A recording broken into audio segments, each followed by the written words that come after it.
ce cantique, je voulais que vous l'écoutez. Et vous faites bien attention aux paroles qui vont être dites. Et puis ensuite, je vous prêcherai la parole de Dieu. C'est une publicité. Vas-y, tu peux le mettre. Ça passe pas bien. Dieu soit béni et glorifié. Merci, Maître. Un peu plus fort.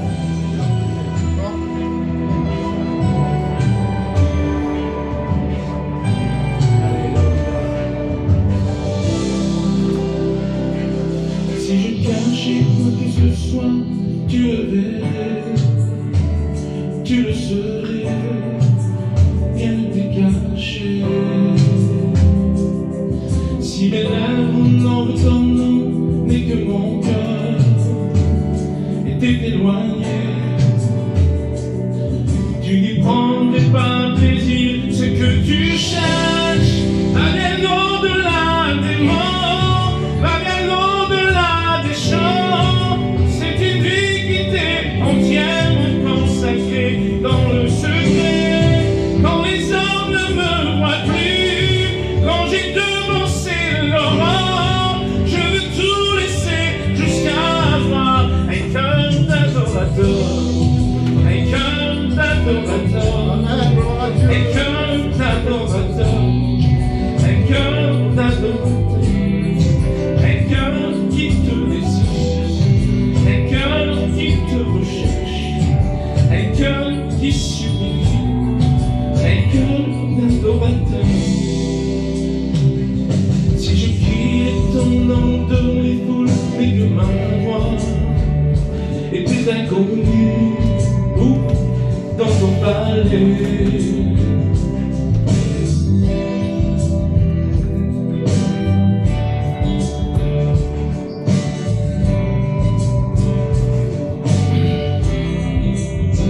Ce que tu cherches va bien au-delà des tirs. Moi je veux danser comme David et paraître encore plus vil que ça, m'abaisser à mes yeux. Sente-moi, oh Dieu, connais mon cœur, et voici tu peux y trouver un cœur d'adorateur, un cœur d'adorateur, un cœur d'adorateur, un cœur d'adorateur, un cœur qui te désire, un cœur qui te recherche, un cœur qui supplie, un cœur d'adorateur. Alléluia, gloire à Dieu, un cœur d'adorateur. Vous savez, ce cantique-là a une touche particulière. J'aime ces paroles-là. Il dit, si je crierais ton nom devant les foules, et que ma voix dans ton palais était inconnue. C'est-à-dire, j'aurais beau parler devant les hommes, mais que si ma voix dans ton ciel ne se fait pas entendre, ça ne sert à rien. Il dit, moi, ce que je veux, c'est danser comme David. C'est bizarre, le mot du cantique, là. Vous savez, je vois un moment, une touche ce récit-là en particulier, je vois un moment, Nicodème, David, on ramène l'arche des Philistins à Jérusalem. David n'a pas tout fait comme il fallait. David aurait dû prendre les fils de Méhari, mettre les bâtons dans les quatre anneaux de l'arche et qu'il la transporte sur les épaules. Mais David l'a mis sur un char tiré par des bœufs. On connaît tous le malheureux récit d'Uza qui met sa main sur l'arche et sur le champ Dieu le foudroie. On connaît tous, David n'a pas tout fait comme il fallait. Mais il est écrit que David dansait devant l'arche. Et puis David n'a pas regardé son titre de roi. Il aurait pu dire quand même, je suis le roi d'Israël, l'homme selon le cœur de Dieu, ouais, avec une corde et pas avec une fiole. Parce que la fiole est humaine, c'est l'homme, mais la corde, c'est Dieu qui l'a fait. Il aurait pu se dire, c'est pas rien quand même, hein. Mais David n'a pas regardé à son titre. David dit qu'il dansa de toutes ses forces. Et des fois, on ne fait pas toujours les choses comme il faut. Des fois, on ne parle pas toujours comme il faut. Mais ce que Dieu nous demande, c'est un cœur. Et Dieu, ce que Dieu nous demande à nous, en tant que serviteurs de Dieu, ce n'est pas de rechercher des titres. Ce n'est pas de rechercher à remplir des salles. Je ne travaille pas, peu importe où je travaillerai, je ne travaillerai jamais pour remplir des salles. Je travaille pour que le ciel soit rempli. Amen. Amen. Est-ce que vous comprenez ça? Amen. Je voudrais il n'y a rien à voir avec mon message, mais j'ai eu à cœur de vous dire ces paroles. Ne travaillez jamais pour vous satisfaire à vous-même. Travaillez pour satisfaire Dieu et le ciel. Amen. Je voudrais qu'ensemble, on lit un verset qui va me servir d'introduction et ça va être mon message. Ça se trouve dans le livre de la Genèse, au chapitre 30. Et je vais vous brasser l'histoire en quelques mots pour ne pas être trop lent. Voilà. On connaît tous l'histoire de Jacob qui part vers son oncle Laban parce qu'il a trempé son frère avec un plat de lentilles pour avoir le droit d'aînesse. Le droit d'aînesse, c'était ce qu'on avait, c'est-à-dire quand le père partait, s'en allait, c'est-à-dire mourait, c'était nous qui récupérions tous les biens du père ainsi que l'honneur du père, la bénédiction du père. Et lui, il va tromper son frère parce que Ésaü, c'était l'aîné, et il aurait dû recevoir la bénédiction, Ésaü, puis son père dit à Ésaü, écoute, Ésaü, t'es un vaillant chasseur, va tuer un gibier, Ésaü, fais-moi-en un de ces repas comme tu sais le faire, emmène-moi-le, je vais me régaler. La Bible dit que la vue de Jacob, déjà, la vue d'Isaac était déjà faible, et il voyait plus très bien, puis Ésaü va partir à la chasse, mais voilà, le problème, c'est que la mère a entendu ce qu'a dit Isaac, le père, il voulait donner la bénédiction à Ésaü. Alors ici, la mère, ici, vous savez, Ésaü, c'était un homme fort, c'était un vaillant chasseur, Ésaü, c'était la gloire de son père, parce que la Bible dit qu'aussi aujourd'hui, ça n'a plus trop de succès, mais à l'époque, la Bible dit qu'il était velu, il était poilu, alors ça, il aimait, lui, tellement poilu que pour tromper son père, Isaac, il a mis une peau de chèvre sur lui, imaginez-vous, il était roux, c'était particulier. Puis cet homme-là, il part à la chasse, mais la mère l'a entendu. Puis la mère va vite vers c'était le fils du père, Ésaü. Mais l'autre, il y avait un fils qui était plus, ça arrive, il y a des fils qui restent plus avec leur mère. Et lui, c'était le fils de sa mère. Puis tout d'un coup, elle va dire, vite, ton père va donner la bénédiction. Allez, vas-y, je vais faire un repas comme ton père, il l'aime. Tu vas revêtir une peau de chèvre, tu vas tremper ton père, il va te bénir. Et pour ton frère, tu lui donneras un plat de lentilles, tout simplement. Ésaü va venir, il va dire, à quoi me sert le droit d'aînesse si je perds la vie? Je te le donne, donne-moi le plat de lentilles. Il a fait changer son droit d'aînesse contre un plat de lentilles. Ben, il y a pour certaines personnes, Nicodème, le salut ne vaut pas plus qu'un plat de lentilles. Et on sait que c'est une réalité. Pour certaines personnes, ils abandonnent facilement le salut et la vie de Dieu. Vous savez, tout à l'heure, j'ai lu quelque chose. Il s'appelait Alfred Asm. C'était un espion des États-Unis. Et cet espion-là a vendu pendant des années des informations aux Russes. Et il a donné des noms d'agents infiltrés en Russie américains. Et au dépend de la vie de ces agents-là. Et puis, quand on lui a posé la question, mais pourquoi tu fais ça? Et il a dit, je faisais des compartiments dans mon esprit. Il dit, quand j'étais au travail, j'étais un agent. J'étais un espion. Quand je rentrais chez moi, j'étais un père de famille. Il avait fait des compartiments. Et l'auteur disait ces paroles, il dit, il y a beaucoup de chrétiens qui ressemblent à cet homme. Le dimanche au culte, c'est le compartiment chrétien. En dehors du culte, en dehors des réunions, c'est un autre comportement, c'est un autre compartiment. Vous savez, on met comme des boîtes, c'est ça des compartiments. Un coup c'est la boîte chrétien, un coup c'est la boîte dans le monde. On ne sait plus trop comment faire, on ouvre ceci, on ouvre là. À un moment ça se mélange, on devient des chrétiens charnels, on devient des chrétiens de routine. C'est pas ce que Dieu veut. C'est tellement beau la vie de Dieu quand elle est vécue entièrement. C'est tellement joli un chrétien, une personne, un serviteur qui sert Dieu et qui n'a pas de compartiment ou de compromis dans sa vie. C'est tellement beau les expériences qu'on fait. C'est tellement merveilleux quand Dieu nous parle. Il semblerait que des fois, je me suis trouvé tellement près de Dieu que j'avais l'impression qu'il me parlait bouche à oreille. J'avais l'impression de le voir face à face dans des moments d'intimité, dans des moments où les hommes ne me voyaient plus, où je voulais tout laisser. Ça arrive, mes frères, des moments comme ça. Et c'est une réalité. Vous savez, Nicodème m'a dit tout à l'heure, il y a des fois on prêche la parole, mais le cœur n'est pas là. C'est une réalité, Nicodème. J'ai vécu une semaine très difficile, mes émotions, beaucoup étaient... J'ai été chamboulé. Mais grâce soit rendue à Dieu, Jésus est là. Amen. Jésus est là. Et puis je vous le dis franchement, Dieu, bien souvent, c'est vrai que c'est difficile. Ce soir, c'est difficile pour moi.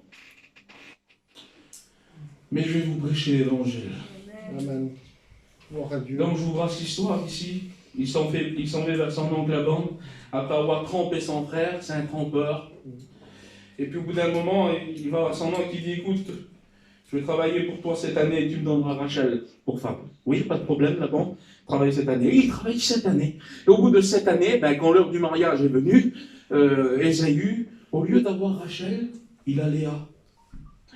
Son vieil oncle l'a trompé, le trompeur trompé. Ça peut faire rire certains, ça. Lui qui avait trompé tout son monde, le voilà trompé. C'est quoi, t'as pu me faire ça? Il va dire ces paroles. Comment as-tu pu me faire ça, toi, Laban? Laban va répondre avec ruse. Tu sais, je vais le dire à la manière de nous. Tu sais, mon garçon, vers nous, c'est pas la coutume que la plus jeune se marie avant la plus vieille. Alors écoute, garde Léa, elle est à toi. Travaille encore cette année pour Rachel. Et la Bible dit que quand il a travaillé cette année de plus pour Rachel, ce fut comme quelques jours à ses yeux, tellement qu'il l'aimait. Il aimait Rachel. Mais voilà, après avoir vu Rachel, les années passent, et il va dire, écoute, aujourd'hui je voudrais partir avec ma famille. J'ai tout fait pour toi. Depuis le temps que je suis là, tes troupeaux ont beaucoup augmenté, il va dire. C'était un bon berger, Jacob. C'était un bon berger, et tes troupeaux ont beaucoup monté. Alors maintenant j'ai des fils, j'ai mes femmes, laisse-moi ma liberté, d'accord? Pas de problème. Pas de problème, prends ta liberté, va lui dire son oncle là-bas. Allez. Et puis c'est merveilleux parce que la Bible dit que quand ils se mettent d'accord, Jacob va rassembler tous ses biens et il fait partir ses enfants, ses garçons et ses femmes à 3 jours de marche de là-bas. 3 jours de marche de là-bas. Et ensuite la Bible dit, ils vont conclure quelque chose. Il va dire, voilà Laban, on va faire quelque chose. À partir d'aujourd'hui, on va séparer nos troupeaux. Tu vas me donner des troupeaux, oui, pas de problème, mais comment on va faire? Moi je vais prendre tous les brebis tachetées et rayées, et toi tu prendras tous les brebis blanches. D'accord, pas de problème, fais comme cela. Puis Jacob, qui est comme ça, qui est un bon berger, et qui connaît l'anatomie et puis la brebis, il va faire quelque chose de particulier, et qui m'avait beaucoup intéressé. Il va prendre, la Bible dit, les brebis, quelques brebis tachetées, et il va prendre, si vous voulez mieux, des branches. Alors, les natures des branches, c'est ça. Et c'est sur ça que je vais vous prêcher ce soir. Je ne vous ai pas lu de verset pour vous brasser les histoires, mais j'arrive au verset que je vais vous prêcher. Donc, Genèse 30, verset 37. Jacob prit des branches vertes, de peuplier, d'amandier et de platane. Il les pela de bandes blanches, les mettant à nu. Le blanc qui était sur les branches, en mettant à nu le blanc qui était sur les branches. Puis il plaça les branches, dit la Bible, qu'il avait pelées dans les orges et dans les abreuvoirs sous les yeux des brebis qui venaient boire, pour qu'elles entrent en gestation, dit la Bible, en venant boire. Les brebis entraient en gestation près des branches et elles faisaient des petits rayés et tachetés. Drôle d'histoire, n'est-ce pas, mes frères? Vous êtes du monde du cirque, et vous avez l'habitude, beaucoup pour certains, peut-être moins maintenant, mais avant, d'avoir des bêtes. Et c'est pas suffit que demain, je vais prendre une branche, et je vais laisser un morceau d'écorce, je vais la peler un peu plus bas. C'est pas suffit que demain, je m'excuse avec beaucoup de respect pour cette église, quand les branches, quand le moment va être venu où la brebis va mettre au monde un agneau, ça ne veut pas dire qu'il va être rayé juste parce qu'elle a eu des branches rayées ou des branches Ça ne veut pas dire ça. On comprend très bien que c'est Dieu qui a intervenu pour Jacob. Mais alors pourquoi? Parce que, vous savez, je voudrais vous dire ça, et là on va rentrer dans le message. Dans la Bible, il y a 3 façons d'expliquer quelque chose par parabole. Jésus, c'est lui qui a donné le plus de paraboles dans toute la Bible. Il parlait en parabole. Une parabole, c'est une comparaison pour faire comprendre quelque chose. Mais cette comparaison, on peut la faire de 3 manières différentes. On peut faire un discours parabolique. Il va discourir parabolique. Par exemple, lorsqu'il va dire, il va faire une parabole, il va dire, les oiseaux du ciel ont des nids. Les renards ont des tanières. Mais le Fils de l'homme n'a pas un endroit où reposer sa tête. Il parlait en parabole, c'était un discours parabolique. Il dit, Jean va préciser, il va dire, il ne savait pas qu'il parlait de l'église. C'était l'église qui était question ici. Et puis c'est un discours parabolique. Ensuite, il y avait un récit parabolique. C'est quelque chose de rapporté. C'est quelque chose, mais c'est qui emmenait une parabole pour une réflexion. Il y a aussi un acte parabolique. Par exemple, lorsque l'homme de Dieu, Jérémie, Ézéchiel, ils vont en faire plein des actes paraboliques. C'est par exemple, vous prenez Ézéchiel dans le chapitre m'échappe, mais je vous le retrouverai si vous le voulez. Dieu va dire à Ézéchiel, qui était un sacrificateur, prends un objet tranchant, un rasoir, coupe-toi les cheveux, c'était interdit, coupe-toi la barbe, prends une partie de cette chevelure, disperse-la aux quatre coins de la ville. Et il dit, tu en prendrais une autre partie, tu la jetteras au feu. Et tu en prendrais une autre partie, tu la courras dans le pan de ta robe. Ben ici, c'était un acte parabolique. C'était une prophétie qui était faite dans cet acte-là. Mais ça veut dire quoi, les quatre coins de la ville? Ça parlait de la diaspora du peuple juif, parce que le peuple juif avait abandonné Dieu. Dieu avait dit, le jour où vous m'abandonnerez, vous serez dispersés. Et par cet acte-là, il est en train de symboliser, il est en train d'emmener à une réflexion que c'était le peuple juif. Dans le feu, c'est les fours crématoires pendant la Seconde Guerre mondiale. Parce que c'était des années, c'est 800, 600 ans avant Jésus, imaginez-vous, Ézéchiel. Ça fait 2600 ans quasiment avant qu'Hitler naisse. Dieu avait dit, vous serez brûlés dans des fours. C'est des actes paraboliques. Et la petite partie dans l'habit, c'est tout simplement un reste, c'est les juifs messianiques qui se convertissent à Jésus-Christ. Elle est précise, la Bible, n'est-ce pas, les frères? Alors ici, je vous ai expliqué les trois différentes façons de faire une parabole. Et Jésus a fait les trois. Par exemple, lorsqu'on lui amène une femme pécheur, il va prendre juste le doigt, et puis il va écrire sur le sol sans parler. Puis la Bible dit, quand il voit ce qu'il y avait, du plus petit jusqu'au plus grand, ils se sentaient accusés, ils ont posé tous les pierres. Pas besoin de parler, il a fait quelque chose qui a fait comprendre tout le monde. Ici, Jacob, là, sans le vouloir, indirectement, lui, bien des années, je ne voudrais pas vous raconter de combien d'ans, je pourrais vous le dire à la fin, mais des millénaires avant la naissance de Jésus.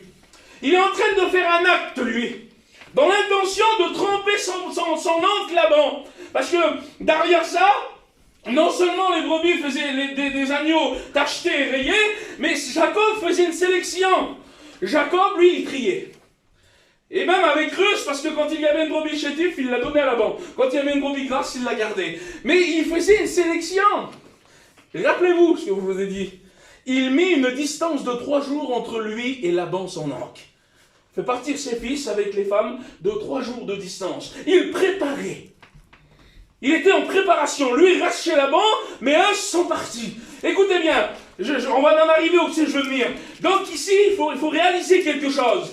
Il place les branches dans des anges et il les mit dans les abreuvoirs. Et puis je ne sais pas si vous vous rendez compte, mais les anges et les abreuvoirs étaient placés à un endroit stratégique à l'époque. C'était près des puits. Et les puits, à l'époque de la Bible, c'était des lieux de rencontre. C'était des lieux où on réglait beaucoup d'affaires. C'était des lieux même où il y avait des mariages. Prenez l'exemple, par exemple, un petit peu plus haut, lorsque Isaac veut une épouse et qu'Abraham demande à son serviteur d'aller lui choisir une épouse dans son pays, la Bible dit, il vient au bord du puits. Et quand il vient au bord du puits, il n'avait pas fini sa prière que vint Rebecca. Et c'est à ce moment-là que le serviteur d'Abraham va couvrir Rebecca de cadeaux pour la demander en mariage pour Isaac. Donc ça se faisait au bord du puits. On a discuté la dot. Et puis une autre fois aussi, je réfléchis à ça. La Samaritaine. Écoutez, je vous dis pourquoi c'était un lieu où beaucoup de gens se rassemblaient. Elle venait à l'heure la plus chaude de la journée. Pourquoi, Nicodème? Parce qu'elle voulait trouver personne. Au puits, on venait le matin très tôt, le soir, à la fraîcheur, des cas se réglaient. Alors j'ai réfléchi ça à mon cœur, moi. Il mit le bout de bois dans les anges et dans les abreuvoirs. Donc c'est au bord d'un puits. Les anges, c'est traduit littéral, c'est les gouttières. Pourquoi tu dis ça, Charbo? Des gouttières. On va en revenir après. Alors donc, il met les branches dans des anges et dans les abreuvoirs. Donc le puits, on peut le symboliser comme l'église, Nicodème, où des gens se rencontrent, où des gens parlent, où des vies sont changées, où il y a un mariage qui se fait, qui se prépare. C'est l'église. On peut comparer ça à l'église. Il y a au puits l'eau vive. Amen. Dans le puits, il y a l'eau.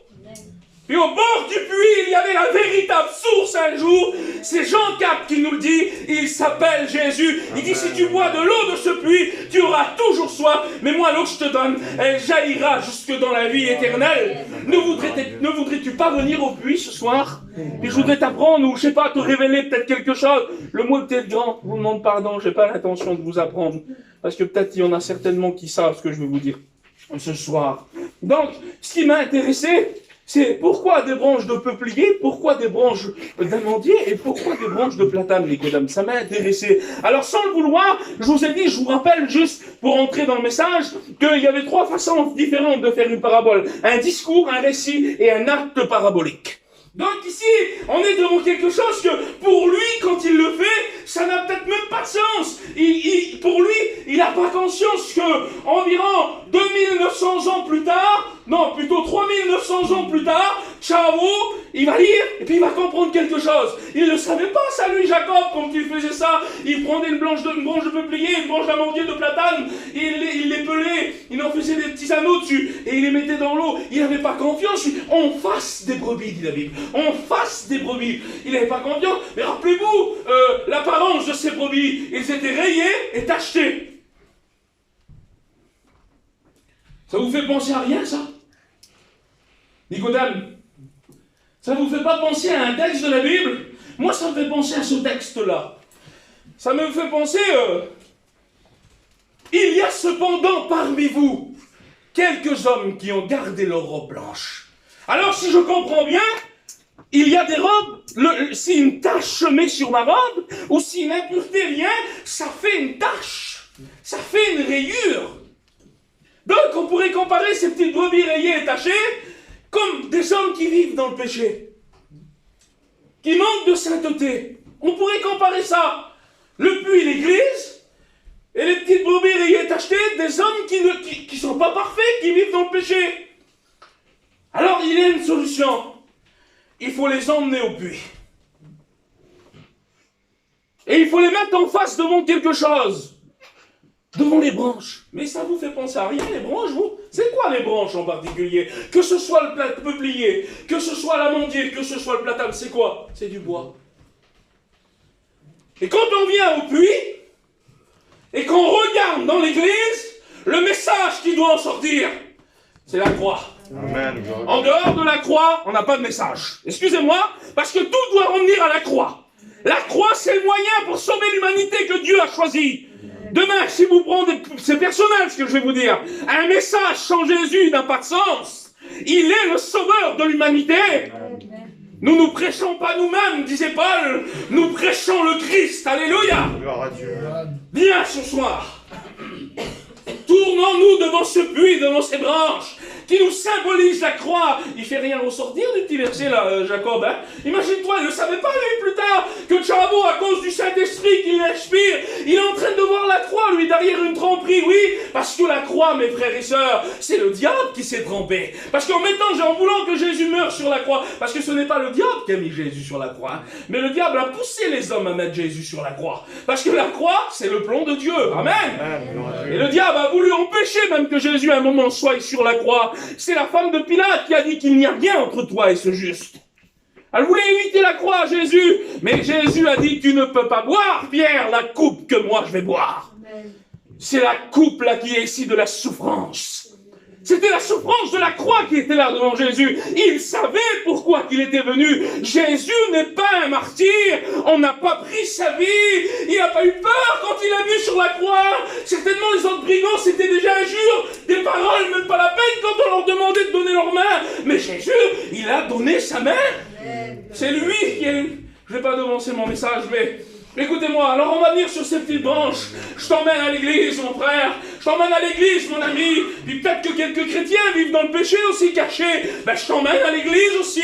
T'es peut-être aussi une petite brebis rayée ou tachée, toi. Le péché a fait une tache sur ta robe. Le péché s'accroche à nous. Mais voilà, quand je veux faire le bien, disait Paul, le mal s'accroche à moi. C'est comme ça. Voilà. Mais par contre, on ne pourra jamais empêcher un oiseau de tourner autour de notre tête. C'est vrai, c'est pas Yann qui disait ça. Le péché peut nous assaillir. Le diable peut envoyer ses démons, nous mettre des vilaines pensées, essayer de nous faire travailler contre nos frères. Mais ce qu'il y a, c'est vrai qu'on ne peut pas l'empêcher, mais on peut l'empêcher de faire un nid sur nos têtes, disait l'homme de Dieu. Que Dieu soit béni. Alors ici, il y a ce Jacob là qui fait cet acte-là. Il prend donc des branches de peuplier, des branches d'amandier, des branches de platane. Mais ça me dit, symbolise en quoi ces branches-là? Ça fait rappeler à quoi? Alors je vais vous donner les mots littéraux du mot peuplier, amandier et platane. Et vous allez comprendre que lorsque on vient au puits et qu'on est devant le message de la croix, par rapport à ces branches qui sont du bois, je voudrais que vous preniez conscience que vous êtes devant ce message-là. Écoutez bien. Genèse 30, donc verset 37, des branches de peuplier, d'amandier et de platane. Le mot peuplier en hébreu, il se dit Laban, ou Laban. Et Laban, ça veut dire ça, que Dieu soit béni. Ça veut dire faire des briques. Ça veut dire blanc. Ça veut dire blanchir. Ça veut dire rendre blanc. Ça veut dire devenir blanc, ça veut dire purifier. Voilà le message que tu trouves au puits devant les branches qui symbolisent la croix. Tu retrouves un message. Et ce message-là, il te dit, il faut que tu sois pur, toi qui es impur par rapport au péché, toi ce péché qui met un mur entre toi et Dieu, il te dit ici le message de la croix. La petite branche de peuplier qu'appelait Jacob, elle te dit là, écoute, il y a une solution à ton péché. Tu peux être purifié par le sang de Jésus. Amen. Voilà le message de la petite branche de peuplier. Il voudrait te rendre blanc comme la neige. Il disait, c'est l'homme de Dieu qui disait, si vos péchés sont comme le cramoisi, il dit, ils deviendront blancs comme de la neige. Amen. Alléluia. Cramoisi était une couleur très foncée, très rouge, qu'elle se voyait de loin. Tu mettras un fil de cramoisi à ta fenêtre, disaient les espions lorsqu'ils ont été visiter le pays. Ça se voyait de loin. Le péché se voit de loin, mes frères. Le péché se voit de loin. Le péché se sent de loin. C'est une réalité. On voit un homme pécheur, une femme pécheur. Et puis même si on ne viendrait pas aller voir Nicodème, même s'il nous tromperait à nous, j'ai une consolation dans le cœur, moi. C'est que Dieu les voit. Amen. Dieu vous voit, amis. Dieu vous voit, vous qui vivez des misères chez vous. Mais il ne vous voit pas pour vous juger ou vous détruire. Il vous voit pour vous rétablir et vous sauver. Amen, Seigneur. Et puis ce soir, cette petite branche de peuplier, il est écrit dans la Bible que sur certains hommes, quoique morts, ils parlent encore. La petite branche de peuplier, ça fait des millénaires qu'elle est disparue, que Jacob a mis dans l'orge et de l'abreuvoir. Mais ce soir, elle parle encore. Amen. Parce qu'elle véhicule un message. Elle a transmis un message à travers les siècles. Venez au puits. Regardez la croix. Soyez purifiés de vos péchés. Voilà le message qu'elle transmet. Mais pourquoi alors faire des briques? Faire des briques, c'est construire. Faire des briques, c'est fabriquer. Je voudrais vous dire ces paroles. Que Dieu a des projets pour toi. Amen. Le plus grand des projets qu'il y a à l'homme, en général, c'est construire un foyer. C'est réussir dans la vie. Avoir une bonne situation, des enfants en bonne santé, un bon entourage, des amis, c'est réussir, c'est construire, c'est essayer de baser sa vie sur quelque chose. Mais je voudrais te dire, la réussite des hommes aux yeux de Dieu ne vaut rien. Écoute-moi, alors ce soir Dieu te dit, écoute, non seulement je t'amène à l'église ce soir, non seulement je t'amène à l'église, mais aussi je peux te donner l'eau vive. Mais regarde, en face de toi, cette petite branche de peuplier là, elle te parle de la purification de tes péchés par le sang de Jésus, mais elle te parle aussi d'un avenir. Elle te dit, je voudrais construire avec toi. Imagine-toi, juste dans ce petit récit-là, je suis en train de comprendre quelque chose. Je suis en train de comprendre que bien des millénaires avant que je sois, Dieu avait déjà une brique pour moi. Amen. C'est vrai, hein? Mais je voudrais te dire que si Dieu a des briques pour toi, le diable aussi en a. Mais voilà, il est écrit dans la parole de Dieu, si tu le veux, il dit Christ est venu pour briser le mur qui séparait les justes des injustes. Il est venu, dit la Bible, pour détruire les œuvres du diable. Alors le Dieu Jésus, le Saint-Esprit, voudrait ce soir te pousser au salut, t'emmener à la repentance pour que, gloire à Dieu, Amen, pour que Jésus vienne. Amen. Lui qui a appelé dans le livre de Marc au chapitre 11, l'homme plus fort. Amen. Quand un homme fort est bien armé, garde une maison, dit la Bible. Et qu'un homme plus fort vient et le dompte, et qui lui enlève tout ce qu'il possède. Alors l'homme fort, c'est qui? C'est le diable.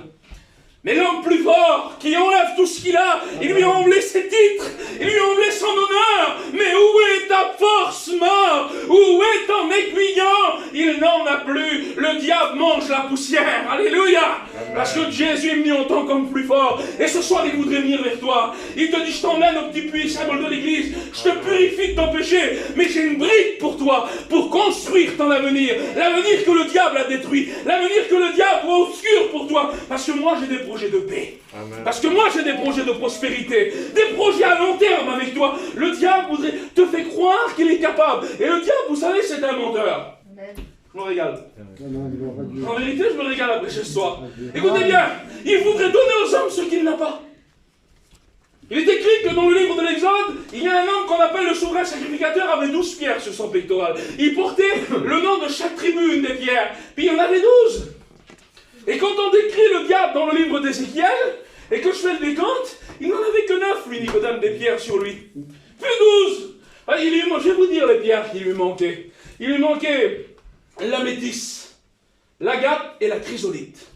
Vous les retrouvez sur le pectoral du sacrificateur. La métisse, l'agate, la métisse et la chrysolite. Mais parce que ces pierres ont un symbole, Nicodème. Je vous dis que le diable veut faire croire aux hommes qu'il est capable de donner, mais il n'a pas ce qu'il promet. Il n'a pas ce qu'il te dit. Alors l'agate, la métisse, et puis qui est ici, l'opale, elle symbolise 3 choses. L'agate symbolise ça. Symbolise, traduit littéral, ça veut dire le salaire.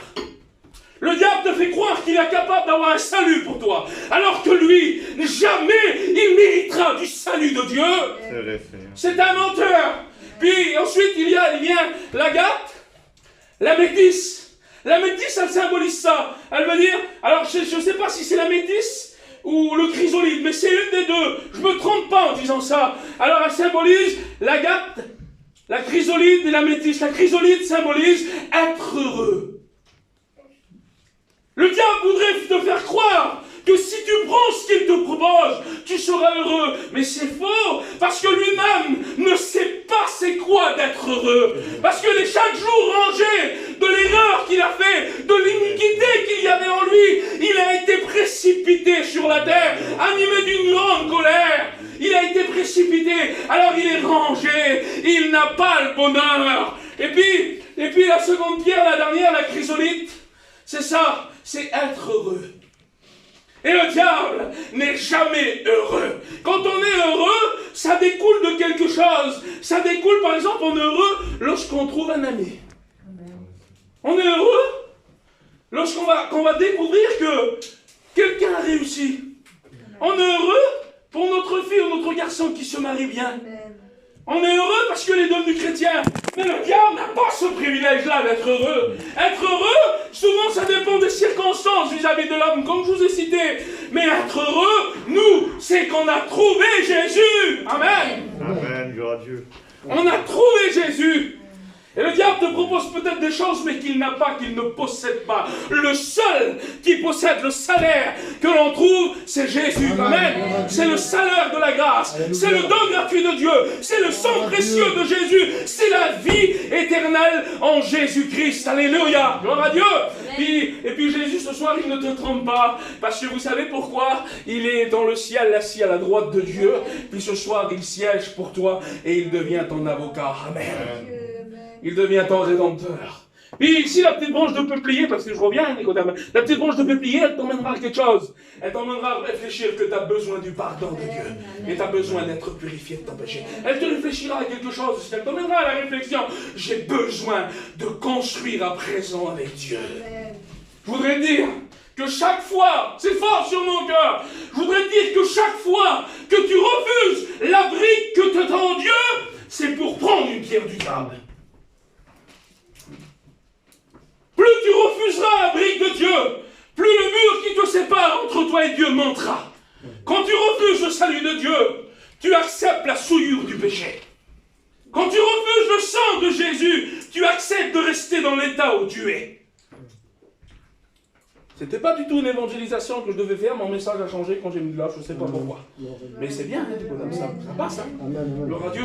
Alors, viens ce soir, viens découvrir le Christ sur la croix, ensanglanté pour toi, mais en même temps le constructeur de la grâce. Mais le but de Jésus sur la terre, c'était quoi? Je suis venu pour que mes brebis aient la vie et la vie en abondance. Amen. Alors lui, il est venu aussi pour quelque chose. Il est venu en tant qu'agneau de Dieu pour purifier l'humanité. Un seul agneau pour toute l'humanité. Plus besoin de recommencer. Ça y est, c'est fini, l'agneau de Dieu a été sacrifié. Amen. Plus besoin de sang de taureau et de boucs, c'est fini. Il a traversé le tabernacle céleste. Non, celui fait de main d'homme, mais celui dans le ciel. Hein, il est plus grand, il est plus excellent, il est plus saint, il est plus beau. Alléluia. Mais lui, il est rentré dans le tabernacle céleste avec son propre sang, dit la Bible. Et il a acquis pour nous un salut, une rédemption éternelle. Alléluia, gloire à Dieu. Voilà le message que sans le vouloir, peut-être, il ne comprenait pas, peut-être. Et puis je suis heureux dans mon cœur, quand Jésus disait ces paroles, il dit, je te loue, Père, de ce que tu as caché aux sages, aux intelligents, ces choses, mais que tu les as révélées aux enfants. On n'est rien, je suis qu'un enfant. Mais aujourd'hui, vous prenez certainement un des plus grands rabbins, ils vont lire ce texte, ils n'arrivent pas à comprendre ce que moi je comprends derrière, parce que moi je suis animé par le Saint-Esprit, et les frères qui sont ici sont animés par le Saint-Esprit, puis moi derrière ça, eux ils ne voient rien d'autre que la réussite de leur père Jacob. Moi derrière ça, je vois mon sauveur bien-aimé. Alléluia. Quelle richesse. Alors on y invite à la branche d'amandier, puis... allez, c'est bon, je déroule. La branche d'amandier, donc rappelez-vous, ça veut dire faire des briques, ça veut dire blanchir, ça veut dire aussi, ça veut dire être blanc, purifié. On est devant une construction. Jésus est venu pour construire l'église. C'est de son côté que l'église est née. Il a purifié tous les hommes qui viennent à lui sont purifiés. Amen. Ensuite, la petite branche d'amandier. L'amandier, il nous symbolise Jésus dans sa résurrection. Pourquoi? Parce que l'amandier, c'est le premier de tous les arbres qui se met à fleurir. Au mois de janvier, il fleurit.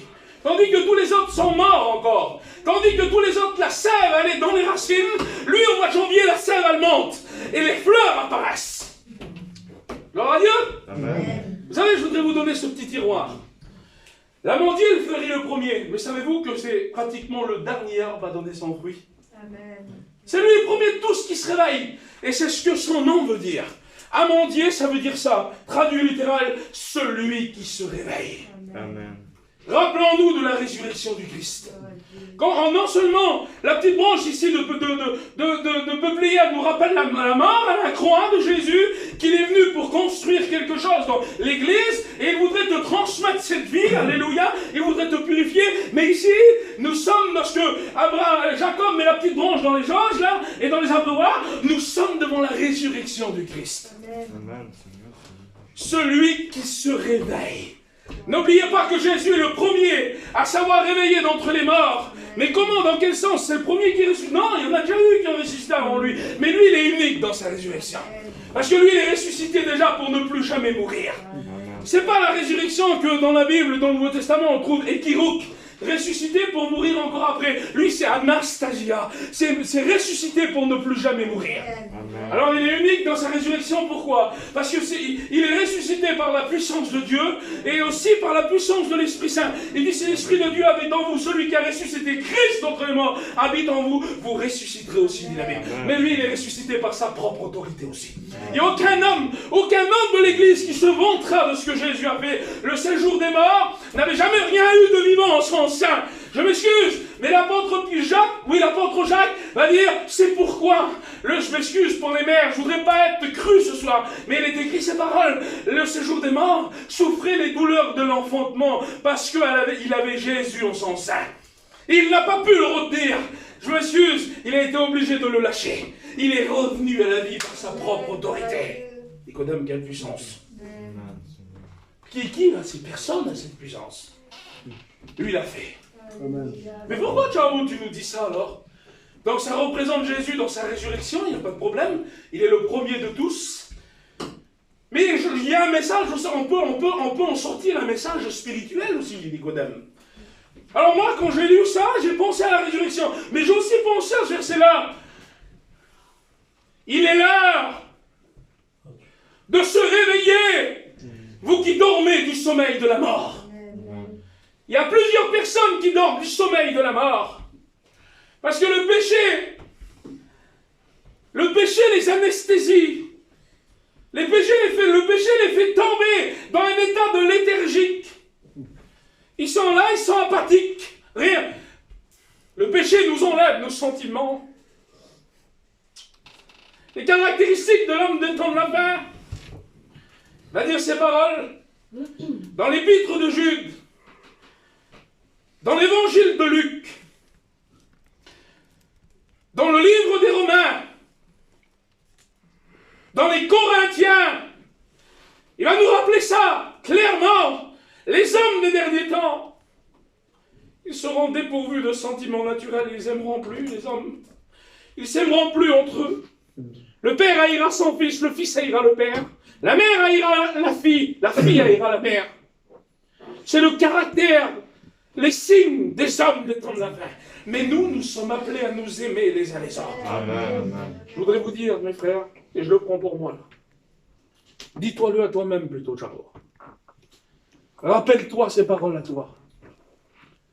À quel signe on reconnaîtra que tu es mon enfant? Quel signe? C'est un signe. Oui. Si vous avez de l'amour les uns pour les autres. Amen, Seigneur. Je veux manifester l'amour. Oui, Jésus. Je veux pas que n'en parler. Je veux pas être un expert pour n'en parler dans la Bible. Je veux pas crier son nom devant les foules. Si en réalité je ne vivrai pas l'amour pour mes frères. Ça sert à rien d'en parler. Ça sert à rien de faire des grandes phrases sur l'amour si ça ne se manifeste pas par des actes. Oui, Seigneur. Je voudrais vous dire, on est des chrétiens des temps de la fin. Et on est des spécialistes pour les paroles. On est beaucoup moins forts dans les actes. Multipliez plutôt les actes que les paroles. Parce que celui qui parle beaucoup ne manque pas de mensonge, dit la Bible. Parlons moins, agissons plus. Apprendons à moins bien parler, tant pis. Moi je connais du monde, ils n'arrivent pas à parler français, parlons que manouche. Je vais arrêter avec ça. J'ai arrêté maintenant. Un jour, il y avait une femme. Ça me touche, je ne sais pas pourquoi je dis ça. Ça m'est revenu dans mon esprit tout de suite. C'est la femme à Gino, le Rhum de Nîmes. Elle avait témoigné à notre régional. Mais ça qu'il y a, c'est que le Rhum, elle le parlait tellement qu'elle n'arrivait pas à parler français. C'est-à-dire sa langue maternelle, elle impactait la langue qu'elle essayait de parler le français. Et quand j'ai écouté cette femme parler, là, le Saint-Esprit m'a parlé. Et quand mais c'était bon, c'était glorieux. Et il m'a dit ça dans mon cœur. Il m'a dit, et toi, quand tu te retrouves avec moi dans l'intimité, la langue que je te parle, ce que je te dis, est-ce que ça t'impacte dans ta vie de tous les jours? Je voudrais que les moments d'intimité que vous vivez avec Dieu s'impactent dans votre vie de tous les jours. Puis on est ici donc devant la résurrection, mais aussi peut-être devant toi que tu t'es endormi spirituellement. Et devant toi qui dors du sommeil de la mort. Je voudrais te dire que Jésus, lui, je m'excuse, et moi, je ne sais pas pourquoi je dis ça, Seigneur, pardonne-moi. Le péché, on dirait, je ne sais pas, t'es apathique, t'es presque mort, pas le péché. Le péché, lui, il emmène les gens à se droguer, à boire. Il emmène toutes sortes de situations, je ne veux pas énumérer pour blesser personne. Mais il emmène à beaucoup de choses. Vous savez, le diable, lui, fera tout. Le plus grand tour qu'il a fait, la plus grande ruse qu'il a fait, c'est de faire croire à l'homme qu'il n'existe pas. Et si le diable, aux yeux des hommes, n'existe pas, donc il n'y a plus de retenue par rapport au péché. Ils ne se sentent plus accusés parce qu'ils se disent plus, c'est pas le diable qui me pousse à le faire, c'est rien, c'est moi. Ou alors c'est naturel, mais ils ne pensent plus au diable. Vous savez, il y a un prétexte qui dit ces paroles. Le diable est plus dangereux lorsqu'on ne le voit pas. C'est une réalité. C'est une réalité. Ça ne vous a pas arrivé? Moi, ça m'est arrivé. Dans les luttes, les combats, les difficultés, j'étais beaucoup près de Dieu. Et dès qu'il y a un moment de répit, on dirait un petit peu, je ne sais pas comment vous expliquer, il y a un peu de relâchement. Et au bout d'un moment, il semblerait, je ne sais pas, qu'on arrive à rentrer dans une certaine routine, à faire certaines choses qu'on n'aurait pas fait quand on était dans l'épreuve, parce qu'on était près de Dieu. Et au bout d'un moment, le Seigneur nous rappelle. Amen. Le diable est plus dangereux que lorsqu'on ne le voit pas. Donc je t'emmène au puits, je t'emmène devant la croix, je t'emmène devant la purification, je t'emmène devant que Jésus voudrait te faire quelque chose, construire avec toi. Et ce soir, je t'emmène aussi devant te réveiller spirituel. Je voudrais te dire que Jésus à la croix, il n'a pas voulu être endormi ni drogué. Je m'excuse, je n'ai pas d'autres mots. On lui a présenté une mixture de la myrrhe. C'était un anesthésiant naturel. On a dit sur lui, bois. Il a dit, j'ai soif. Il n'avait rien d'autre. Ils avaient certainement de l'eau, mais c'était la coutume. On lui donne de la myrrhe pour apaiser ses souffrances. Mais vous savez, lorsqu'on prendait la myrrhe, on tombait dans un état un petit peu... On était un petit peu drogué. C'est ça l'idée. C'est ce que traduisent tous les commentateurs. Ça apaisait un peu la souffrance. Mais Jésus dit la Bible clairement, il n'en voulut pas. Amen. C'est-à-dire, il a gardé tout son esprit. Et puis je suis en train de m'imaginer quelque chose, toi qui es ici, que le péché est en train d'endormir, que le péché est en train de mettre dans un monde, je ne sais pas où. Tu es dans l'erreur. Jésus n'a pas été dans l'erreur sur la croix. Il n'a pas été drogué par la myrrhe. Mais c'est dans une pleine conscience qu'il a dit ces paroles. Il a dit, Père, pardonne-leur, ils ne savent pas ce qu'ils font. Amen. C'est dans une pleine conscience qu'il a dit ces paroles. Il a dit, je remets mon esprit entre tes mains, car tout est accompli.